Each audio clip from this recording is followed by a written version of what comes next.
mau layakku karena bayu di silakan ateşle döküp Muslim İsrail Bethlehem dünya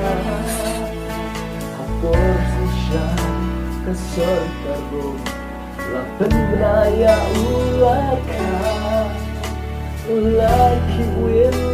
ke Jerusalem Bayu jisulah kasih Hadodon dagaleem Hadod nudonga Bau mohon ukir Rai habodonga Oh balik guru play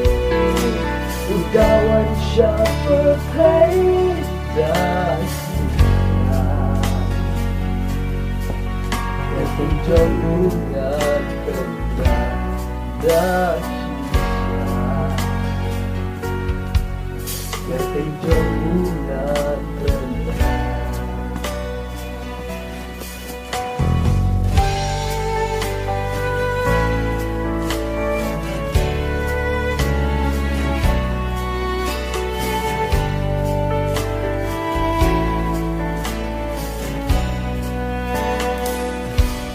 Ngayon siapa yang tradisi Hagaji Allah Hagaji kaya juga lalu Tulaknya hari pelan Oh perkau ya umpamnya Dan yang bengkak kekal Dan bangku yang lain kaki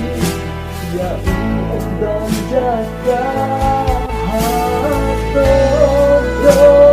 jaga em Habodonnya Bau mohon ukir Rai habodonnya Oh baik uguri play Dawan syafatai